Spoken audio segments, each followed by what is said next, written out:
Good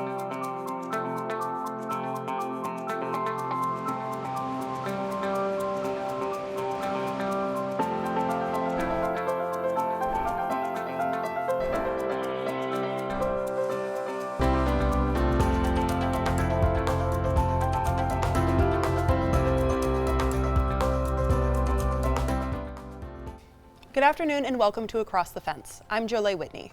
UVM boasts over 275 recognized student organizations. We featured a few of these over the years, from fencing to timber sports. Today we're looking into the UVM Wildlife Fisheries Society. Joining me is our own Caleb May, who is a junior at UVM and a contributor to our program. Good to see you, Caleb. Happy to be here. And so you're part of the Wildlife Fisheries Society. Can you tell me a little about the group? Right, it's a student organization for anyone, not just in the biology field.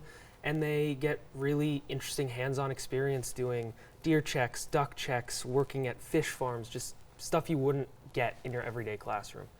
Absolutely, and we're about to see one of your stories about the program. Tell me about it. Last fall, I went up to the Missisquoi National Wildlife Refuge to take part in a duck check. The Wildlife and Fisheries Society was there to get hands-on experience with conservation methods that you can't learn in school. Missisquoi is established in 1943 for waterfowl conservation, so it was recognized long ago as a really significant waterfowl habitat. It is now known as the single most probably important waterfowl habitat on the Champlain Basin. A cold, rainy day in Vermont is normally the type of weather that drives people inside. But as the saying goes, it is a lovely day for ducks.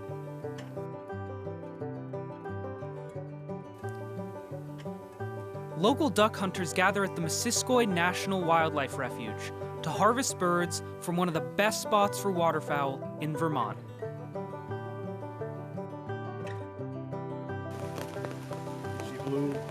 Today, a popular UVM student organization is turning this duck hunt into an educational experience. We are doing a little educational project with the University of Vermont's Fish and Wildlife Society. We had a class last week to do waterfowl identification for them, and then today they're going to test their skills live at this boat ramp. When waterfowl hunters bring ducks in from their harvest for the morning, they will practice their identification skills with live birds. So what exactly is the Wildlife and Fisheries Society? I met with Vice President Vegas Rockefeller to find out more. We're a student chapter of the National Wildlife Society. And here at UVM, we're the Wildlife and Fisheries Society because of our Wildlife and Fisheries biology program. We engage with the student body. They don't have to be wildlife bio majors or fish bio for that matter. And if you are interested in wildlife and want to experience interacting with wildlife and wildlife conservation, then we're the group for you. We hold events throughout both semesters. One of our most popular is the deer check station. And then we also hold other events like the waterfowl check. A deer check, like a waterfowl check, is meant to make sure hunters are abiding by Vermont state laws. These events are also used to conduct scientific studies on Vermont's animal populations. Last year, UVM students involved in the deer check were cited as authors on a study about the presence of COVID in deer populations. Both checks provide invaluable experience. I mean, I did have to wake up at like 5 a.m., but I'm glad to be here. It's a great experience getting to talk to some game wardens and see some birds firsthand up and close. Like, that's some good experience that you can't really can't say yes to every week, so. Like, field work is so, it's really centralized at UVM, it's really focused on, and I think there's a reason for it. Like, the things that I can learn in the field, like, for instance, today is, invaluable in comparison to what I can learn in the classroom. Just getting that experience, helps me remember the ID, helps me, learn tips and tricks for how to ID, and also just, gives me a greater appreciation for what we're doing here today. I love birds, that's what I want to do, and I love any experience I can get, and I was here this weekend for once, so I was like, why not take a jump on it and get some real life experience? For Ken, this is all about giving back to his alma mater, setting students up for the future, and having a little fun. But I also generally get a lot of joy out of connecting with students that will be graduating from University of Vermont. I felt like the program I graduated from prepared me really well for a career as a wildlife biologist, and I want to perpetuate that with the students now. As a staple on UVM's campus, the Wildlife and Fisheries Society is sure to keep programs like this going in the future. And for board member Aaron Vostel, it can mean everything. I think this club is extremely important to students here, and not just wildlife biology students, but all types of students. Had I not had the experience as I had as a freshman and even going into my sophomore year with this club, I don't know if I would have been as excited to continue on with my degree in this program. Beautiful, right? From Missisquoi National Wildlife Refuge, I'm Caleb May with Across the Fence. Thank you, Caleb. February is Black History Month, and although Vermont has the second whitest population in the country, the rights and causes of African Americans have deep roots in the Green Mountain State. In our next story, historian Howard Coffin brings us to several towns in Vermont where famous abolitionists were both cheered and jeered. Here's Howard.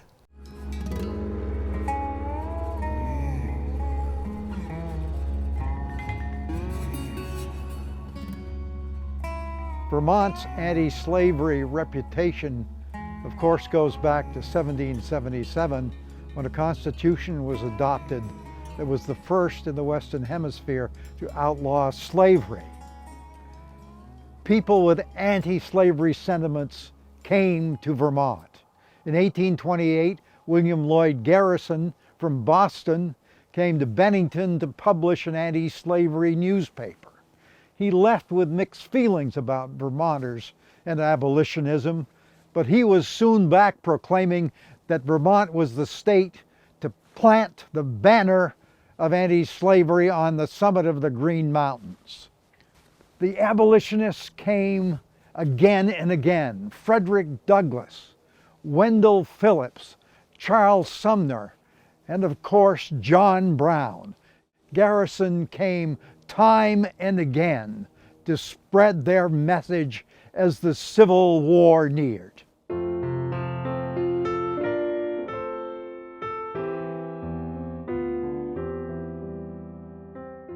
Garrison was invited to speak in Randolph in 1858. He strongly criticized a government that supported slavery. If the government is corrupt, put it away and make a new government, he said. It is the right and duty of the people to alter and abolish it. That is what I was taught by George Washington and Benjamin Franklin, and I thank them for that. Strong words, so strong indeed that when he wanted to speak 4 years later, in 1862, the town said no. Having been essentially banned in Randolph, Garrison came up the hill to nearby Braintree at the invitation of Reverend Amy Nichols, pastor of this meeting house. Before he went in to speak, Garrison stopped for a moment to look at the beautiful scenery. Nichols described what happened in the meeting hall. He said that such a country could be peopled only by those who love liberty. And since they insist on freedom for themselves, they should insist on freedom for all people.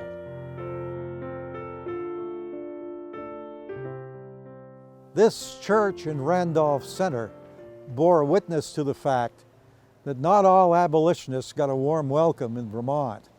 Orson Murray of Brandon went on a speaking tour in 1838. He was harassed in Windsor and Burlington, and then on coming here to Randolph Center, Abby Hemingway, the historian, said there was a strong feeling of opposition to this meeting, and boys and men, moved by the seditious spirit, came with eggs and other missiles and succeeded in driving Mr. Murray from the place of meeting. A temporary peace was organized, though, and most powerful men physically were stationed in various parts of the house, and thus the meeting passed quietly.